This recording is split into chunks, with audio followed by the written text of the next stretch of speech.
부모님이 자식에게 물려주고 싶은 최고의 유산은 무엇일까?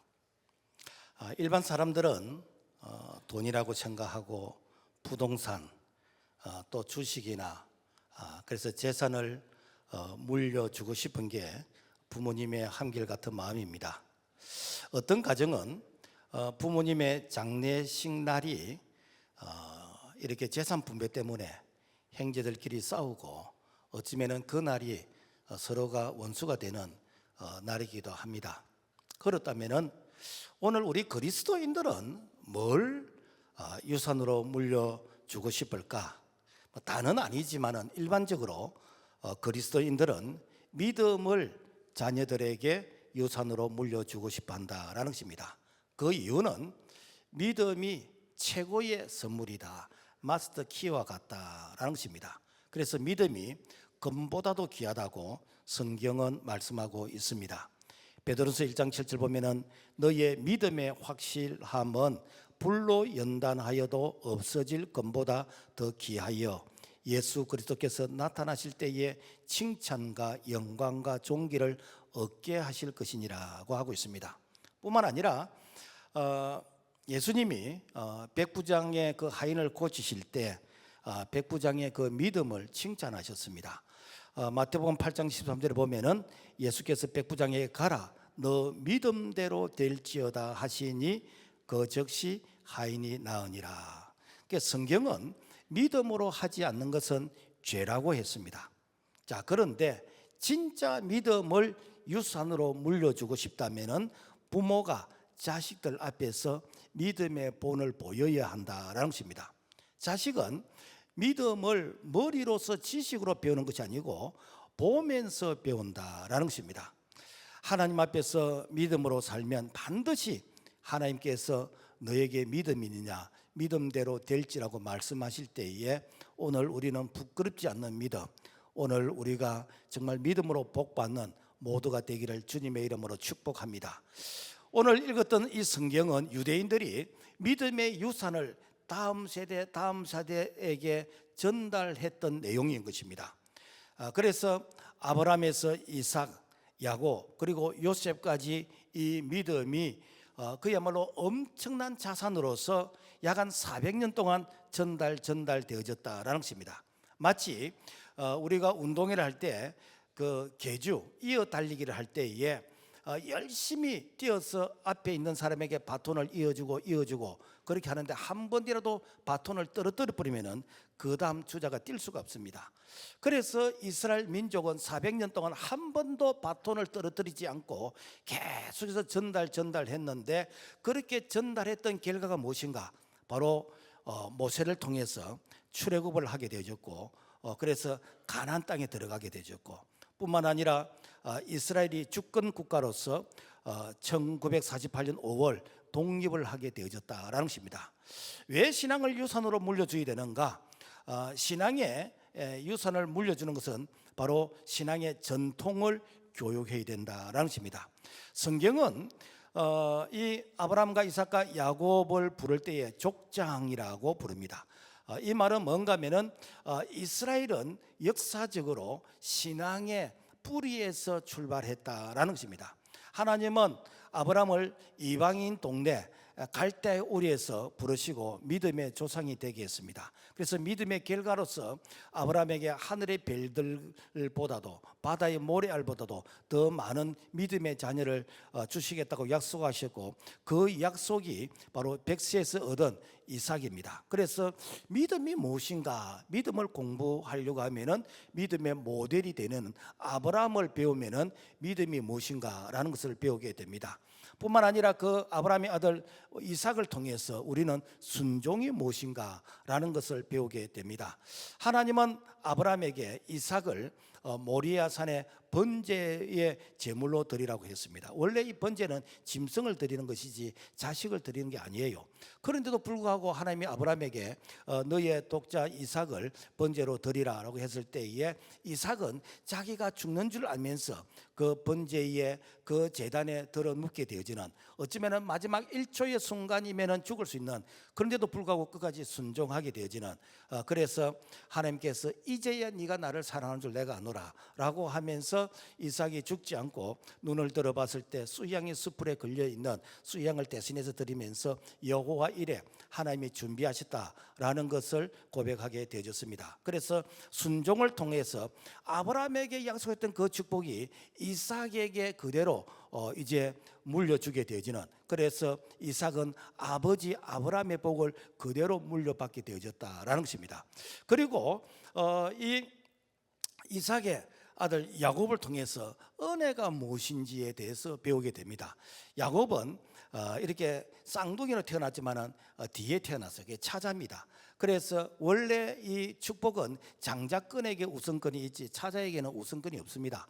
자, 그런데도 불구하고 배고픈 형 에서에게 그냥 팥죽 한 그릇 이렇게 주면은 형제애로서 뭐 누가 뭘 하겠습니까? 그런데 꼭 그걸 내한테 장자 명부를 파면은 팥죽 한 그릇 주겠다라고 하면서 이렇게 협상을 해서 장자의 명부를 빼앗고, 뿐만 아니라 아버지가 연세가 좀 드시고 조금 이렇게 눈이 시력이 흐리다는 그 이렇게 사실을 통해서 아버지를 속여서, 그래서 장자의 이 명분을 이렇게 빼앗게 되는 그런 야비함도 있었습니다. 그럼에도 불구하고 하나님은 야곱을 이스라엘 12지파의 족장이 되게 하셨고, 그리고 이스라엘의 신정 국가를 이루게 되어지는 그러한 민족의 조상으로 하나님이 쓰셨다라는 것입니다.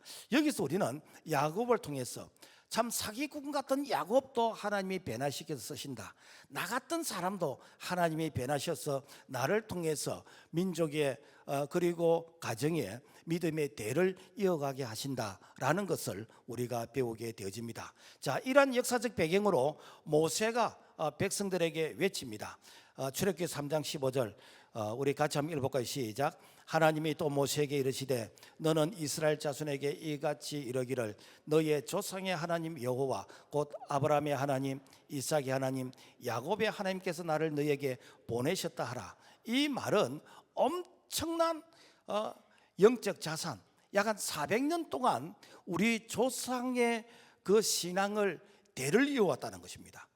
그러면서 그 우리 조상의 아브라함과 이삭과 야곱과 그리고 요셉과 함께 하시는 그 하나님이 지금 우리와도 동일하게 함께하고 계신다라는 그런 교훈인 것입니다. 자, 그렇다면 모세는 어떤 교육을 받았기 때문에 약 한 400년이 지난데도 불구하고 이렇게 자기 동족 히브리 민족을 출애굽해야 되겠다라는 이런 생각을 가지게 되었을까? 그것은 바로 모세의 어머니 요게벳의 그런 신앙의 교육이었다라는 것입니다. 그래서 어머니 요게벳은 우리 조상의 하나님, 곧 아브라함의 하나님, 이삭의 하나님, 야곱의 하나님을 그 모세를 그 어머니의 무릎 위에 올려놓고 이렇게 가르쳤습니다.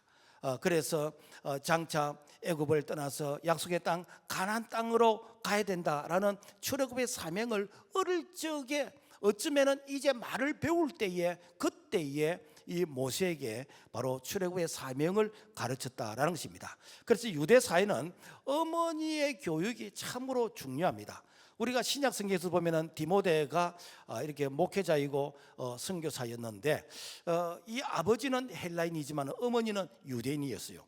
그리고 디모데의 그 외조모 로이스 어머니 유대 유니게, 그래서 그 어머니의 이 신앙의 배경을 통해서 믿음이 무엇인지에 대해서 배웠습니다. 그래서 유대인의 교육은 전체로 그 어머니 모계 사회를 통해서 이루어졌어요.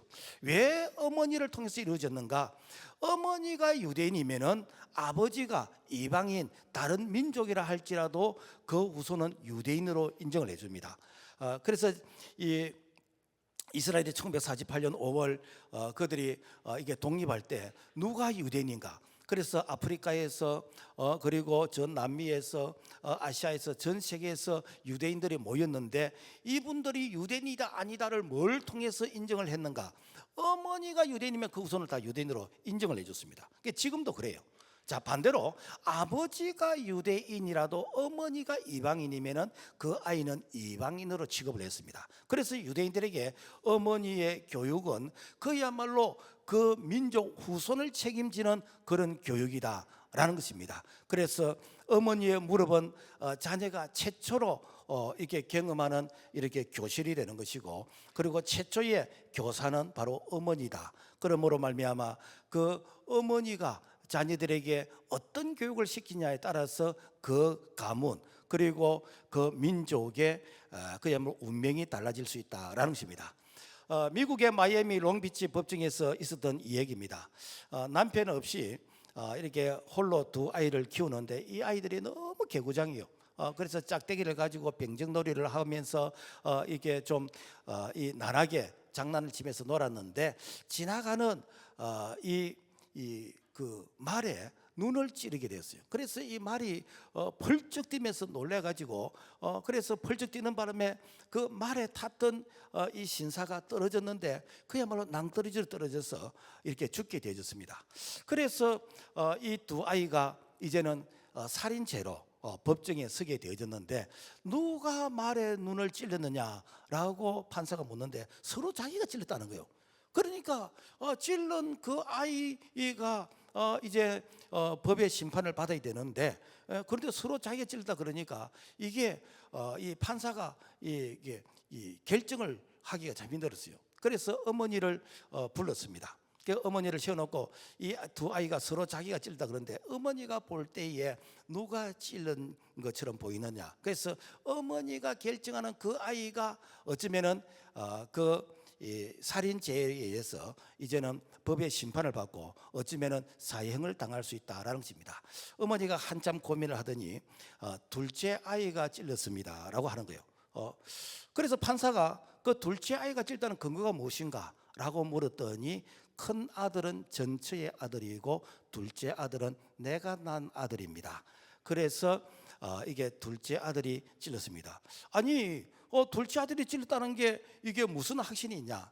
그랬더니 저는 교회를 다닙니다. 그래서 교회를 다니기 때문에 하나님의 영광을 위해서 내 아이가 대신 책임을 지는 것이 이것이 하나님이 기뻐하시는 일입니다 라는 이런 고백을 하게 되었습니다. 그러니까 판사가 감동을 받았어요. 이야, 미국에 이런 어머니가 있다면 미국은 희망이 있다. 그래서 두 아들에게 무죄를 이렇게 판결하면서 이 아이들을 잘 길러달라고 그래서 어머니에게 부탁을 했다라는 얘기입니다. 여러분, 어릴 적에 부모님의 신앙 교육은 장차 이 아이들의 운명을 바꾸는 것이기 때문에 그래서 교회에서 특별히 어머니는 자녀들을 위해서 이렇게 축복 기도를 할 뿐 아니라 신앙을 유산으로 물려줘야 된다라는 것입니다. 여러분, 역사 가운데서 가장 좀 악하다고 생각되는 그런 인물이 있다면 누구가 이렇게 떠오르겠습니까? 많이 있겠지만은 독일의 히틀러, 그리고 우리 이조 시대의 연산군. 그래, 히틀러와 연산군의 공통점이 무엇인가? 이 공통점은 어릴 적 어머니의 사랑을 못 받았어요. 그리고 어머니의 교육을 못 받았습니다.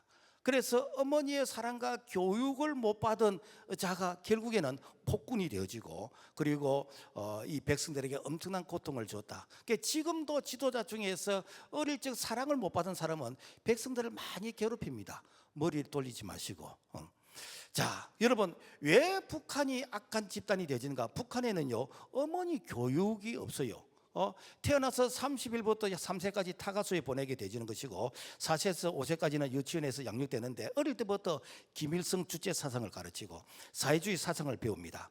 그리고 부모님의 사랑과 인간성은 없고 사상적 투쟁과 체제를 비판하는 자에게는 적개심을 가르치는 그러한 교육을 하다 보니까 어릴 적부터 그 마음에 그야말로 정오심이 가득 차게 되어지는 이러한 이 마음을 가진 자가 어떻게 남을 포용하고 사랑할 수 있는 그런 마음의 여유가 생기겠습니까?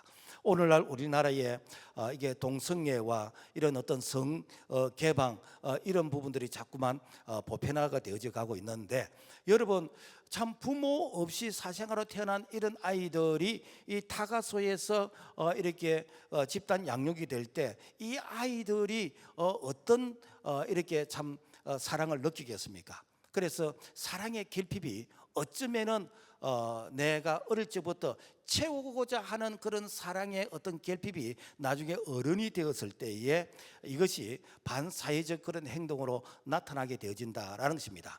그래서 정말 부모님이 소신껏 내 자녀들을 그 동성애는 나쁜 것이야, 그리고 이렇게 뭐 인권에서도 부모님의 말씀에 순종해야 된다라는 이런 부분들을 이렇게 참 책임지고 가르쳐야 되는데, 그런데 내가 책임지고 가르치기 위해서 아이들에게 훈계를 하거나 매질을 하면은 이것이 이제는 그야말로 부모님이 이제 법에 어떤 이 고소를 하게 되지면은 심판을 받게 되지는 그런 현실 가운데 있습니다. 그래서 여러분의 사랑의 매라도 지금은 그 매를 이렇게 인정하지 않는, 허용하지 않는 그런 시대를 살아가고 있는데, 성경은 뭐라고 가르치고 있는가? 잠언 23장 13절과 14절의 말씀 보면은 아이를 훈계하지 아니려고 하지 말라. 너가 그를 채찍으로 때리면 그의 영혼이 서울에서 구원하리라. 무엇인가? 여러분요, 아이가 잘못할 때는 책망하고 나무라고 3살 버릇이 8까지 간다 그랬는데, 그래서 때려서라도 이 아이들의 버릇을 이렇게 바르게 고쳐야 되는 거, 이게 어머니가 할 일입니다. 이게 부모가 할 일이에요. 그런데 오늘날 이걸 못하게 하면은 이 아이들이 어떻게 되는가? 그야말로 천방지축이 되어질 때 이것이 가정의 문제가 사회 문제가 될 수 있다라는 것입니다. 그래서 우리 믿음의 이런 부모님들은 자녀들을 위해서 기도를 많이 하시는데, 특별히 이렇게 좋은 신앙을 유산으로 물려줄 수 있는 그런 책임감을 가지시고, 그리고 교회에서 이렇게 중직자라고 생각되시는 분들은 나의 이 은행이 이 우리 교회 다음 세대들을 다 보고 있다고 생각하고, 그래서 신앙생활은 어떻게 하시는 건지, 믿음의 생활은 어떻게 하시는 건지, 이런 것을 내가 무대 위에서 보고 있다는 이런 참 책임감과 부담감을 가지고 믿음의 생활을 반듯하게 할 수 있는 그런 믿음의 참 이렇게 흔적들이 되기를 주의 이름으로 부탁을 드립니다. 그렇다면 이스라엘의 위대함이 어디에 있는가? 교육에 있습니다. 1948년 5월 14일 텔라비브에서 이스라엘의 독립의 선언이 되어졌는데, 이것은 약 한 2534년 만에 독립을 한 것입니다. BC 586년 바벨론에 의해서 이스라엘 나라가 이렇게 망하게 되었습니다. 그러면서 전 세계 불풀이 흩어지게 되어졌어요. 그래서 바벨론의 세력에 의해서 이게 성전이 파괴되어지고, 그리고 포로로 잡혀가게 되어지고, 그러면서 페르시아 제국에 의해서 지배를 받게 되어지고, 그리고 그리스와 로마의 학정에 의해서 수많은 유대인들이 이렇게 중노동을 하면서 노역을 하면서 죽어가게 되어졌습니다. 그러다가 1차 세계대전 때 600만 명이라는 이런 유대인들이 그 히틀러에 의해서 가스실에서 살해를 당했습니다. 그런 아픔이 있는 민족, 어쩌면은 그 민족이 약간 2000년 동안 이슬처럼 사라질 수 있는 그런 운명의 역사인데도 불구하고, 그럼에도 불구하고 어떻게 나라를 다시 건국하면서 회복할 수 있었는가? 그 비결이 무엇인가? 그 저력이 무엇인가? 바로 그것이 그들이 구전을 통해서 입으로 통해서 그들의 신앙이 이렇게 전수되어진 바로 이것이 바로 이스라엘의 저력이었다라는 것입니다. 그래서 창세기 3장 15절 이 말씀이 중요한데, 우리 같이 한번 더 읽어볼까요? 시작. 하나님이 또 모세에게 이르시되 너는 이스라엘 자손에게 이같이 이르기를 너희의 조상의 하나님 여호와 곧 아브라함의 하나님, 이삭의 하나님, 야곱의 하나님께서 나를 너희에게 보내셨다 하라. 이는 나의 영원한 이름이요 대대로 기억할 나의 증언이라. 무엇인가? 아브라함과 이삭과 야곱 3대입니다.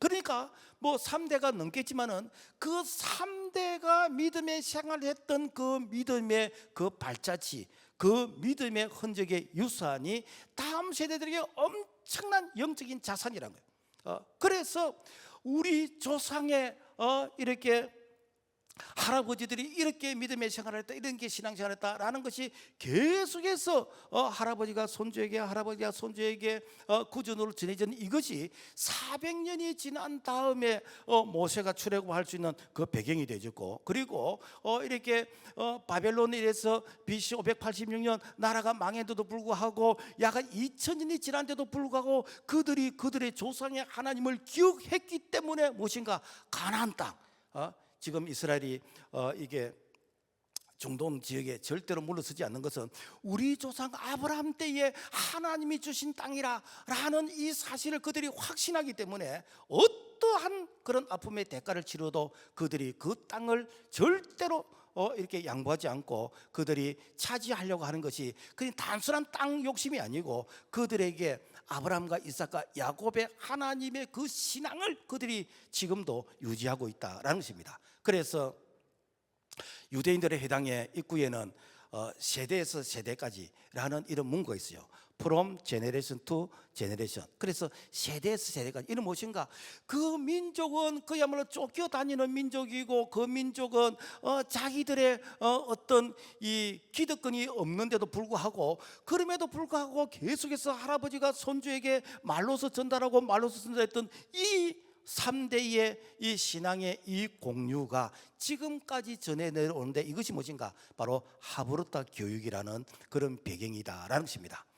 그래서 여러분요, 이 신앙은 우리가 머리로서 책을 통해서 지식으로 배우는 것이지만은 사실은요, 이 신앙이라는 것은 우리가 보면서 그러면서 내가 이렇게 보고 듣고 배우는 이것이 바로 살아있는 신앙의 교육이다라는 것입니다. 그런데 구약 성경에서 이렇게 이 구전의 이 신앙의 전수가 이렇게 제대로 안 돼서 그 가문이 망 가문이 있고, 또 그 구전의 신앙의 전수를 잘해서 복을 받은 그런 가정이 있습니다.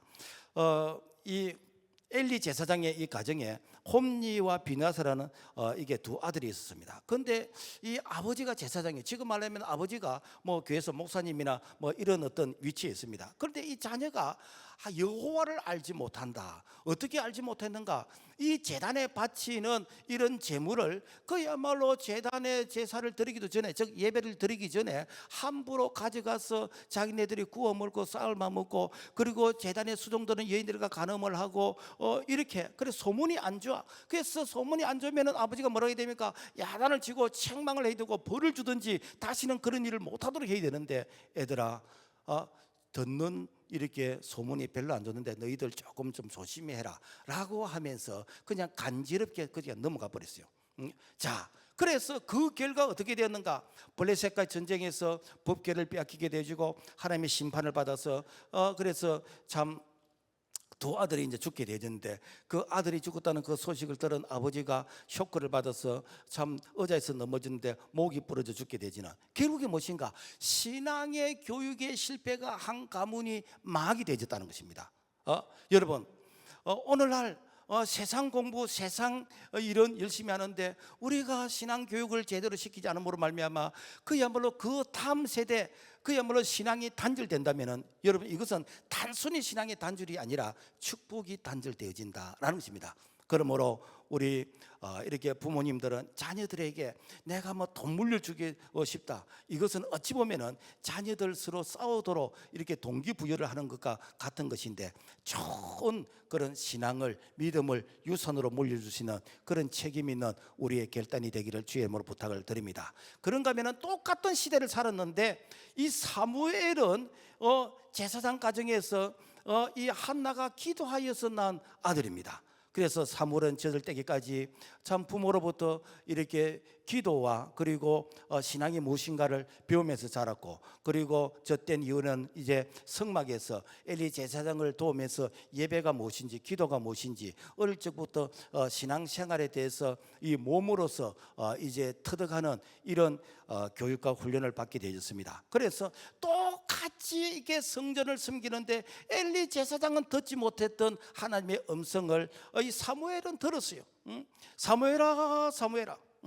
왜 그런가? 이 사무엘은 어릴 적부터 깨어있는 영적으로 어릴 적부터 깨어있는 이런 자. 그래서 하나님이 말씀하시는 것을 듣게 되어졌다라는 것입니다. 그래서 그 사무엘을 통해서 이제 이스라엘의 초대 왕 사울을 기름 부어서 왕으로 세우고 2대 왕인 다윗을 기름 부어서 세우게 되지고 그리고 이스라엘이 참 이렇게 민족적으로 영적으로 혼란스러울 때 미스바에 모아놓고 다시 회개 운동을 일으키면서 민족의 정신적 영적인 그런 지도자가 될 수 있던 그 배경이 무엇인가? 어릴 적부터 부모님을 통해서 신앙의 이 교육을 잘 받은 그 결과 그야말로 가정뿐만 아니라 나라가 살게 되지는 그러한 참 이게 복을 받게 되었다라는 것입니다. 그래서 이 사무엘이 이러한 신앙을 이렇게 배우게 된 그 배경에는 어릴 적 신앙의 교육에 대한 중요성을 알았어요.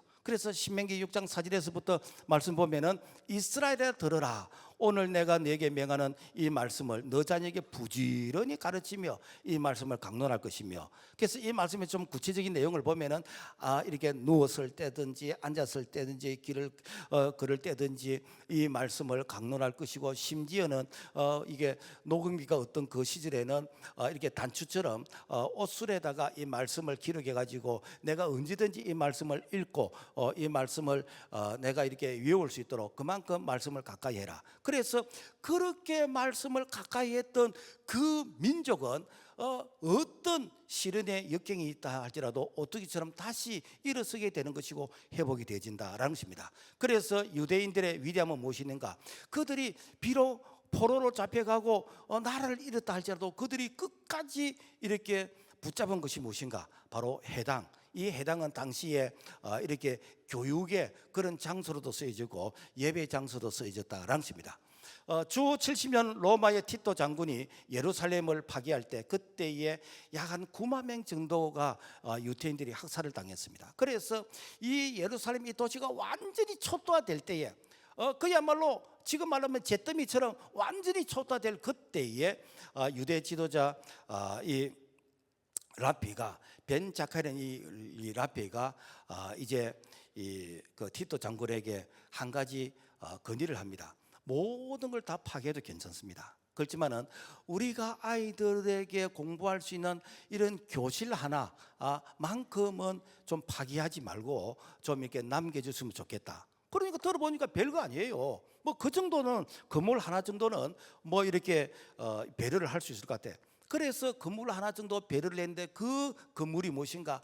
그야말로 유대인들 자녀들에게 이 신앙의 교육을 하고 민족의 정신을 불어넣고 이렇게 했던 결과가 2000년이 지난 지금 1948년 5월 14일 이스라엘이 다시 건국되게 된 그 배경이 무엇인가? 바로 교육이었다라는 것입니다. 그래서 지금 이스라엘은 작은 밀은 한 600만밖에 안 돼요. 전 세계에 흩어져 있는 민족을 다 모으면 한 1,500만 정도 되는데, 그런데 세계적인 그런 훌륭한 인물들 그리고 노벨의 수상자들 33%가 다 유태인이란 거지. 이게 어떻게 가능했는가? 그야말로 이렇게 세대에서 세대까지 이 교육이 오늘날 유태인을 이렇게 만들게 되어졌다라는 것입니다.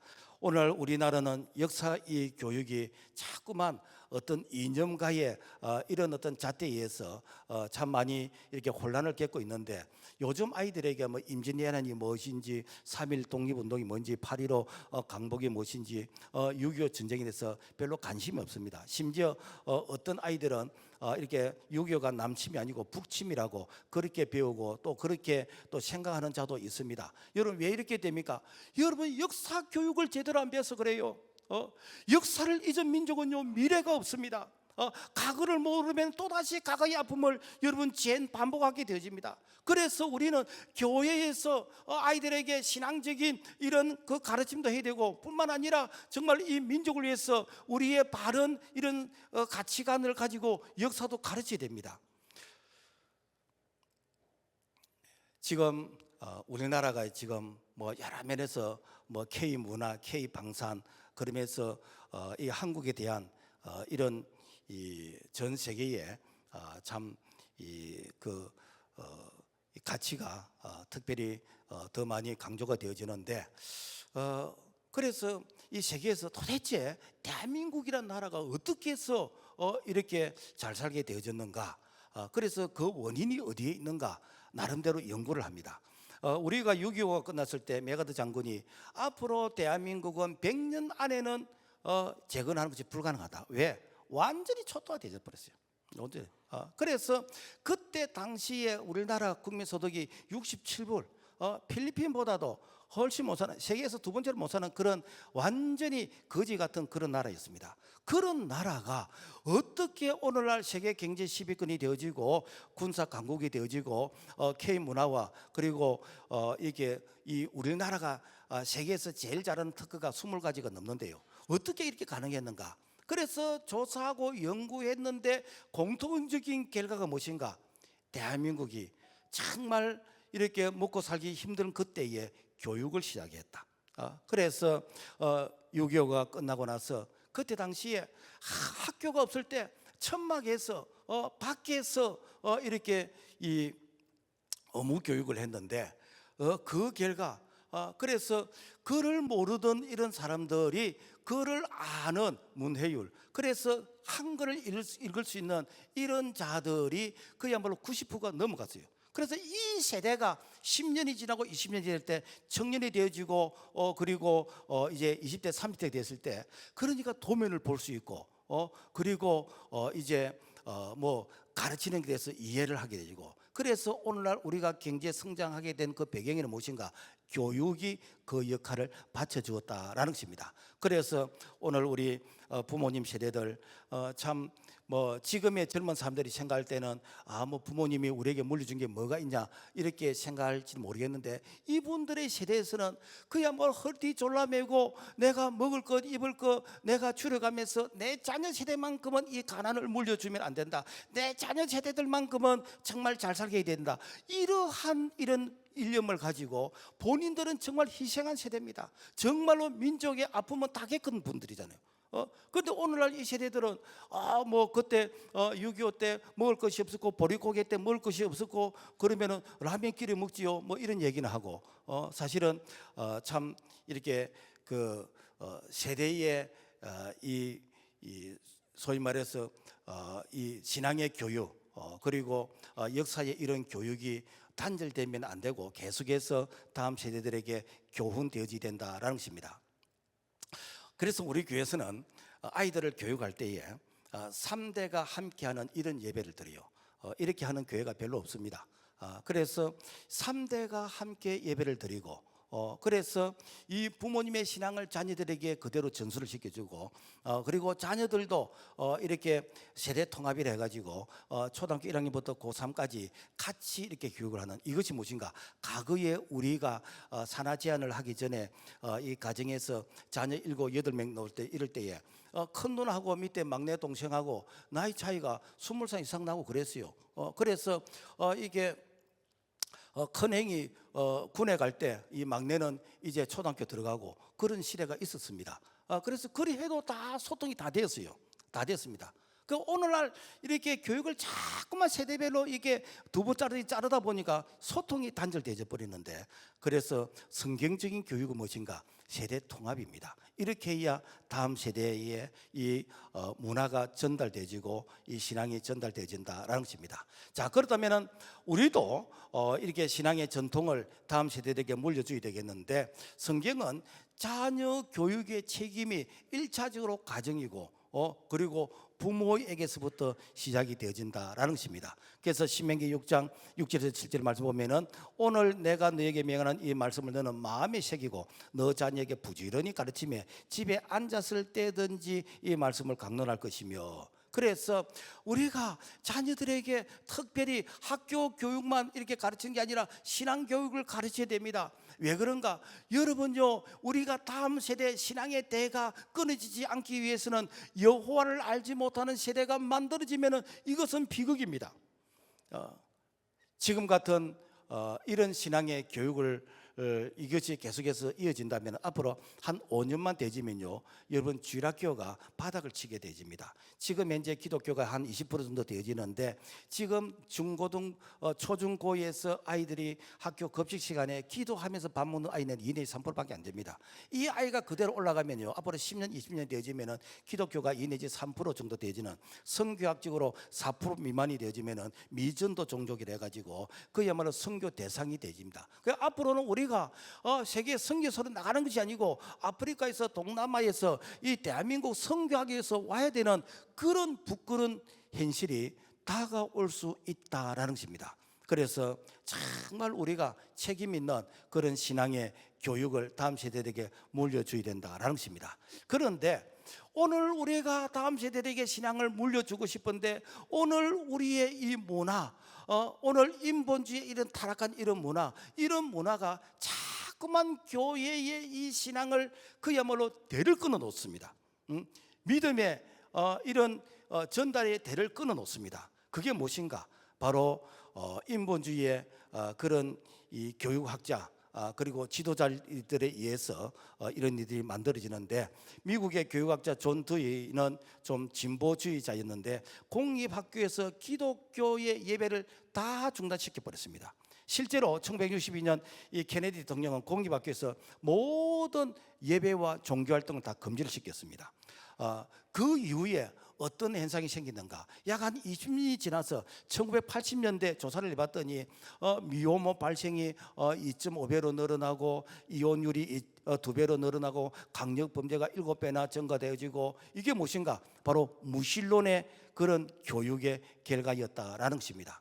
그래서 이 하나님을 가르치지 않는 그 교육이 결과를 보니까 2배 이상 범죄율이 이렇게 높아지더라라는 것입니다.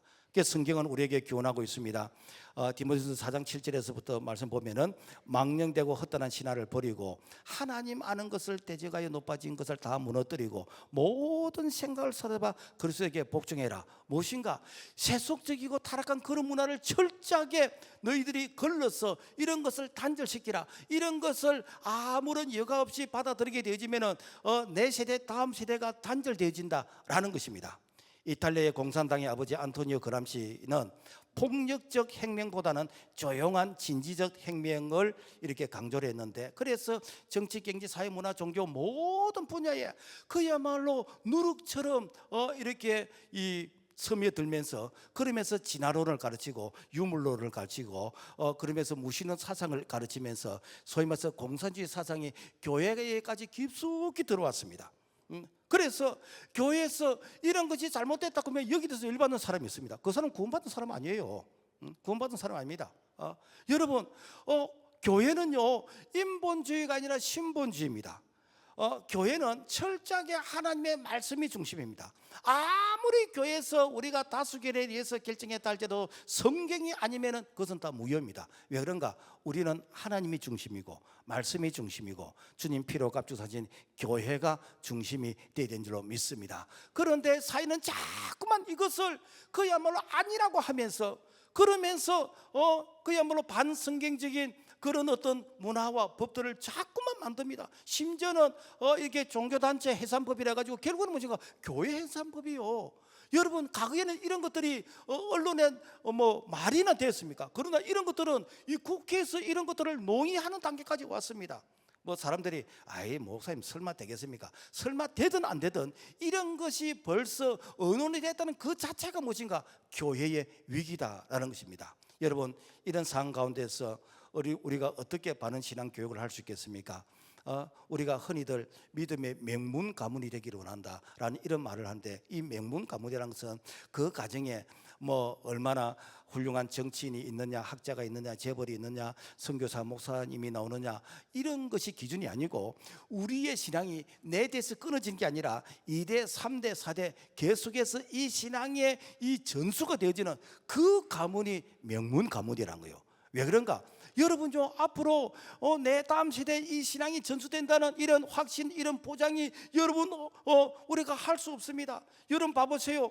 내 자녀 실컷 부모님이 허리띠 졸라매면서 공부시키놨는데 이 자녀 세대가 주일날 저 놀러 가고 있고 골프 치러 가고 이렇게 동남아 여행 다니고 있고, 여러분의 신앙을 잘 지키는 그런 자녀 여러분 얼마나 됩니까?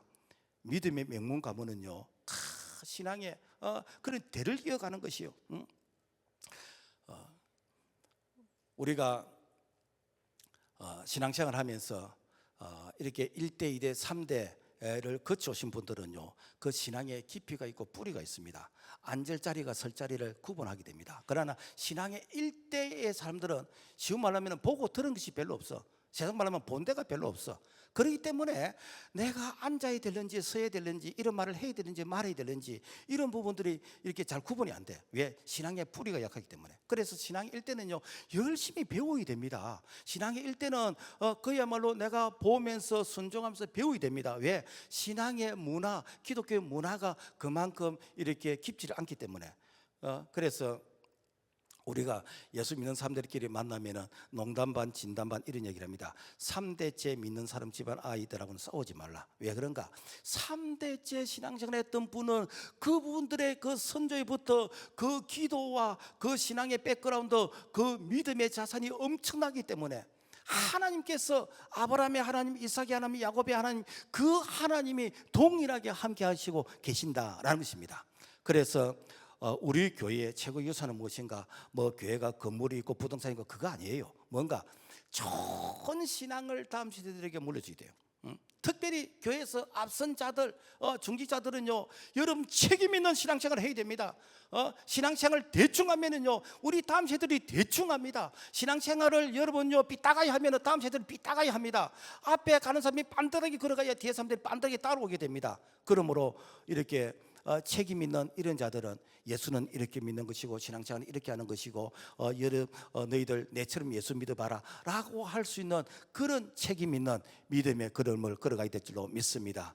우리가 6월 3일 되면 지방선거가 있는데 뭐 후보들이 막 공약을 합니다. 여러분요, 그야말로 공수표 같은 그런 공약이 되면 안 되고, 오늘 우리의 판단의 기준은 무엇인가? 그게 뭐 여당인가 야당인가 진보가 보수, 그게 아니에요. 얼마나 성경적 가치에 가까운지, 얼마나 하나님의 나라의 가치와 가까운지, 이것은 바로 살리는 것이거든요.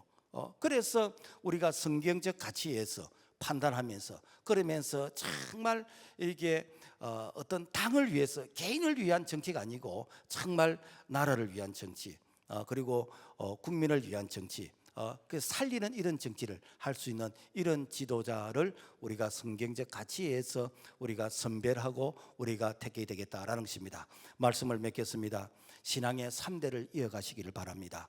아브라함의 하나님, 이삭의 하나님, 야곱의 하나님이 우리의 하나님이 되시고 우리 가정에도 3대 4대를 이어갈 수 있는, 그래서 믿음의 명문 가문이 어떤 가문인가? 주님 오실 때까지 이 신앙의 바톤이 끊어지지 않는, 그래서 이스라엘이 2300년이 지났을 때 나라를 건국하는 것처럼 그야말로 100년, 200년, 1000년, 2000년 지나도 우리의 가문의 대가 끊이지 않는 그런 믿음의 정말 훌륭한 명문, 그런 가문이 될 수 있기를 주님의 이름으로 축복합니다. 하나님 아버지 감사합니다. 오늘 이 시대에 정말 인스턴트 문화가 남발하는 이런 시대에 우리가 믿음의 대를 이어갈 수 있는, 전통을 이어갈 수 있는 그런 책임 있는 우리의 믿음의 발자지가 되도록 도와주시옵소서. 예수님 이름으로 기도합니다. 아멘.